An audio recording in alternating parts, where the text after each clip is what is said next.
অপরদিকে মোহনবাগান তাদের সেই সাদা জার্সি পরেই আই লিগে খেলছে। ডান দিক থেকে সুকুমার গতি বাড়িয়ে ঢোকবার চেষ্টা বক্সের মধ্যে, দেখা যাক কি করেন। সেন্টার বলতে পারে এবং গোল! চিঠি গোল শোধ করে দিলেন। একটা সংঘবদ্ধ আক্রমণ, যেভাবে সুকুমার চলে গিয়েছিলেন দেখুন, আনন্দ প্রকাশ করার ভঙ্গিমাটি, উল্লসিত মোহনবাগান সমর্থকেরা, লাল হলুদ সমর্থকেরা কিছুক্ষণ, এবং চিঠি যে কাজটি করেছে দেখুন কিভাবে গতি বাড়িয়ে বক্সের মধ্যে ঢুকে পড়েছেন, একেবারে উইঙ্গারের মতো, একজন পজিটিভ উইঙ্গারের মতো পাসটি করেছেন। একেবারে প্রথম পোস্টে আঘাত করে যেভাবে পাসটি রেখেছেন চিঠির উদ্দেশ্যে, তার কিন্তু প্রশংসা করতেই হবে। এবং চিঠি কোনো ভুল করেননি, ডান পায়ে বলটিকে জালে জড়িয়ে দিয়েছে। এই মুহূর্তে যুব ভারতী ক্রীড়াঙ্গনে খেলার ফলাফল মোহনবাগান 1 ইস্ট বেঙ্গল 1। তবে গোলটির ক্ষেত্রে স্রষ্টা কিন্তু সেই একটা সৃষ্টিশীলতা ছিল, তার মধ্যে একটা দক্ষতা ছিল এবং একটা নিপুণতা ছিল। বাদিক থেকে আক্রমণ, স্নেহাশিস দেখছেন কাকে দেবেন, সেন্টার বিপজ্জনক পরিস্থিতি হতে পারে, আবার গোল হতে পারে, কিন্তু না, ঠিক মতো কিন্তু সংযোগ করতে পারলে আবার গোল। দ্বিতীয় গোলটি কিন্তু করে গেলেন সেই মনীষ পাতানি। প্রথম নেমেই গোল করেছিলেন দিল্লির এই ছেলেটি, আজ আবার গোল করে এই মুহূর্তে মোহনবাগানকে এগিয়ে দিল। 2-1 গোলে এগিয়ে গেল মোহনবাগান। যেভাবে মোহনবাগান চাপ সৃষ্টি করেছে প্রদীপ, এই মুহূর্তে উল্লসিত যুব ভারতী ক্রীড়াঙ্গন, মোহনবাগান সমর্থকদের উল্লাসে। এবং তুমি যে কথাটি বলছিলে, অকাল দীপাবলির কথা বলছিলে, আসলে কলকাতার মাঠে এই প্রথম দুই দল তো পরস্পরের মুখোমুখি হচ্ছে, অনেক বারুদ তাদের কাছে মজুত রয়েছে, সেগুলোকে তো ব্যবহার করতে হবে। দুই দলের সমর্থকেরাই নিয়ে এসছেন আজকে রং মশাল, টুবড়ি, নানা রকম উপকরণ আনন্দ প্রকাশ করার। মনীষ পাতানি দুরন্ত শটে গোল করে মোহনবাগানকে এই মুহূর্তে এগিয়ে দিলেন 2-1 গোলে। দেখুন কিভাবে গোলটি হয়েছে, স্নেহাশিস বাদিক থেকে ভারী সুন্দর একটি সেন্টার, সেখান থেকে কোন রকম হাত দিয়েছিলেন, হেড করে যখন সেই বল চিড্ডির কাছে যাচ্ছিল, রহিম নবী কোন রকমের সামাল দিয়েছিলেন, কিন্তু তারপরে মাতানির শট, চিড্ডিও শটটি ঠিক মতো নিতে পারেনি। আমি বলছিলাম গোল হতে পারে, আগেই চিড্ডি যদি বলটিকে লাগাতে পারতেন হয়তো গোল হতে পারত, কিন্তু সেই বলটি যখন ওই মনীষ মাতানির কাছে চলে এসেছিল, ডান পায়ের সাথে মনীষ সেই বলটিকে জালে জড়িয়ে দিল এবং তার ফলে খুব চাপে পড়ে গেছে, একথা বলাই বাহুল্য। মোহনবাগান সমর্থকেরা এই মুহূর্তে কিছুটা উল্লসিত। আবার সেন্টার, এবার কিন্তু গোল হতে পারে এবং গোল!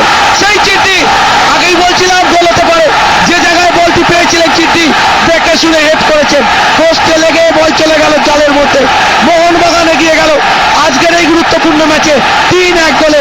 উল্লসিত করিম বেনতারিফা, উল্লসিত মোহনবাগান সমর্থকেরা। এই মুহূর্তে যুব ভারতী ক্রীড়াঙ্গনের রংটাই যেন সবুজ মেরুন হয়ে গেছে, উল্লসিত তারা, কারণ বহুদিন পর আবার ইস্ট বেঙ্গলকে এরকম একটা জায়গায় তারা ফেলতে পেরেছে। দেখুন কিভাবে গোল হয়েছে, একেবারে ডান প্রান্ত বরাবর, সেখান থেকে বলটিকে বার করলেন সেই ব্যারেটো, সেখান থেকে চিড্ডি রেড এবং ব্যারেটো পাসটি করার ব্যাপারটা দেখুন, যেভাবে দেখে শুনে চিঠ্টির মাথা লক্ষ্য করে পাসটি করেছেন এবং হাতও লাগিয়েছিলেন সেই অভ্র মণ্ডল, কিন্তু খুব জোর ছিল না, তার আগেই বল চলে গেল জালের মধ্যে, মোহনবাগান এগিয়ে গেল আজকের এই গুরুত্বপূর্ণ ম্যাচে 3-1 গোলে। প্রদীপ, যখনই আমার কাছে মাইক্রোফোন আসছে তখনই গোল হচ্ছে, তুমি বলবে এই গোলটা কিভাবে ব্যাখ্যা করবে? সঙ্গে ব্যারেটোর প্রশংসা করতে হবে। দেখো ব্যারেটোর জাতি, দেখা যাক দ্বিতীয়ার্ধে দুটি দল কিভাবে খেলে। একটি পরিবর্তন নিয়েছে মোহনবাগান কোচ, সুলতান পালের জায়গায় সংগ্রামকে নিয়ে এসছেন। বাদিক থেকে স্নেহাশিসের সেন্টার, সেখান থেকে আবার চলে গেল স্নেহাশিসের কাছে, দেখা যাক কি করেন। আউটসাইড টস করেছেন, সেন্টার করেছেন, হেড হতে পারে, গোলের সুযোগ এবং গোল! চূড়ান্ত গোল করলেন ওই চিঠি এবং তার সাথে তিনি হ্যাটট্রিকও করে ফেললেন। 3টি গোল করলেন চিঠি এবং এই গোলটির ক্ষেত্রে আমি প্রশংসা করবো মোহনবাগানের, যেভাবে একটা সংঘবদ্ধ আক্রমণ তারা বাদিক থেকে তুলে এনেছিলেন ওই স্নেহাশিসের কাছ থেকে, এবং সেই বলটি থেকে যেভাবে ফিনিশ করে গেলেন এই চিঠি, তার প্রশংসা করতেই হবে। উল্লসিত আবার ব্যর্থতা ইস্ট বেঙ্গল রক্ষণভাগে, যেভাবে তারা গোল হজম করছেন, আগামী ম্যাচগুলিতে তাকে ভাবতে হবে। দেখুন বাদিক থেকে স্নেহাশিস, সেখান থেকে সেন্টার, আবার তাকে পাস করে দিলেন সেই মেরাজউদ্দিনই, সেখান থেকে আউটসাইড ডট, সেন্টার, সেখান থেকে জেমসের হেড এবং ভিত্তি বলের শট। একটা সংঘবদ্ধ আক্রমণ, আমি প্রশংসা করবো এই স্নেহাশিসের, যেভাবে আজকের এই বড় ম্যাচ এই ছেলেটি খেলছে, তার কিন্তু প্রশংসা করতেই হবে। আউট স্টেপে নির্মল ছেত্রীকে টেনে নিয়ে যেভাবে জেমসকে পাঁচটি বাড়ালেন এবং সেখান থেকে চিড্ডি একেবারে পাঁচ পাখির মতো ডান পায়ের শটে বলটিকে জালে জড়িয়ে দিলেন এবং ম্যাচে এগিয়ে কর্নার কিক মার্কোস সম্ভবত শট নেবেন। মার্কোস এসছেন। একটা উদ্বেগজনক পরিস্থিতি ইস্টবেঙ্গল রক্ষণে। মানে ইস্টবেঙ্গল বলতে বলতে আবার সেই চিঠি এবং যেভাবে পেছন থেকে এসে তিনি এটি করলেন, বহুদিন পর মোহনবাগান 5 গোল দিল ইস্টবেঙ্গলকে। এইটাও কিন্তু একটা বড় ঘটনা প্রদীপ। আজকের এই ম্যাচে 5 গোল করে ফেললো আজকের এই ম্যাচে মোহনবাগান। ইস্টবেঙ্গল একবার 5-0 বলে হারিয়ে দিয়েছিল ইস্টবেঙ্গল মোহনবাগানকে, তবে কোনোদিন 5 গোল মোহনবাগান দিতে পারেনি। তবে আজকে মনে হয় সেই ঘটনাটা ঘটে গেল এই যুব ভারতী ক্রীড়াঙ্গনে। উল্লসিত মোহনবাগান সমর্থকেরা 5 গোলের মধ্যে 4টি গোলই করে ফেলেছেন এই চিড্ডি। যেভাবে কর্নার কিক থেকে মার্কোসের বলটি তিনি মাথা ছুঁয়ে জালে জড়িয়ে দিলেন, তার প্রশংসা কিন্তু করতেই হবে। দেখুন কিভাবে গোলটি হয়েছে, বাক খাওয়া বল হেড করলেন। কোথায় ছিলেন অব্র, কোথায় ছিলেন সেই মেহরাজউদ্দিন, বা কোথায় ছিলেন সেই গোবিন্দ সিং? বল চলে গেল গোলের মধ্যে এবং পাঁচ পাখির মতো ছো মেরে বলটিকে জালে জড়িয়ে দিলেন সেই চিড্ডি। 4টি গোল করে ফেললেন আজকের এই গুরুত্বপূর্ণ ম্যাচে। একাই যেন ছত্রভঙ্গ করে দিলেন এই ইস্টবেঙ্গল দলকে। 5-3 গোলে এগিয়ে গেল আজকের এই গুরুত্বপূর্ণ ম্যাচে মোহনবাগান। এবং বহুদিন পর মোহনবাগান সমর্থকদের কিছুটা হয়তো সান্ত্বনা হবে, কোনোদিন 5 গোল দিতে পারেনি এই ইস্টবেঙ্গলকে। আজ কিন্তু যুব ভারতী ক্রীড়াঙ্গনের নতুন কৃত্রিম গাছের মাঠে একটা নতুন ইতিহাস যেন তৈরি করে ফেললো মোহনবাগান। চিডি আর চিডি এই মুহূর্তে মোহনবাগানের সমর্থকদের নয়নের মণি।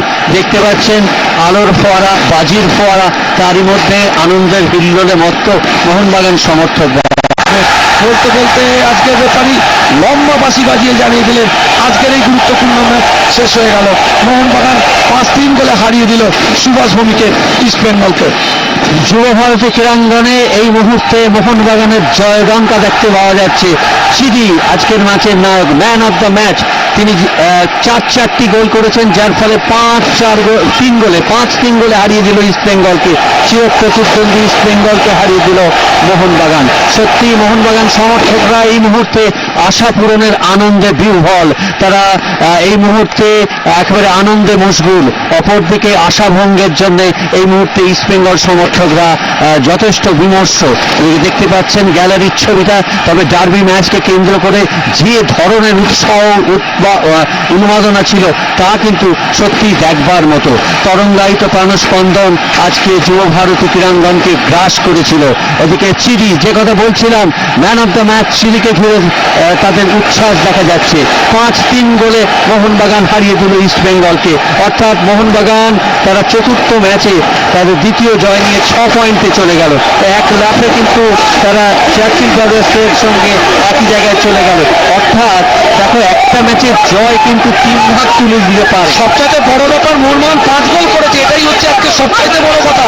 কারণ 1975 সালের পরে মোহনবাগান সমর্থকদের মধ্যে যে একটা ক্ষোভ ছিল, যে একটা হতাশা ছিল, আজকে সেটা পূরণ করে দিল। ওই যে রোশনাই তুমি দেখতে পাচ্ছ যুব ভারতী ক্রীড়াঙ্গনে, দর্শক আসনে চলছে, এটা কিন্তু ওই চিঠিকে কেন্দ্র করে। চিঠি যেভাবে আজকে মোহনবাগানকে ওই 5 গোলের সেই লজ্জা থেকে বাঁচিয়ে দিলেন মোহনবাগান সমর্থকেরা, আজকে সেই উচ্ছ্বাস, সেই আনন্দ যুব ভারতী ক্রীড়াঙ্গনে প্রকাশ করছে। সত্যি তাই, মোহনবাগান সমর্থকরা খুশি। আসলে ফুটবল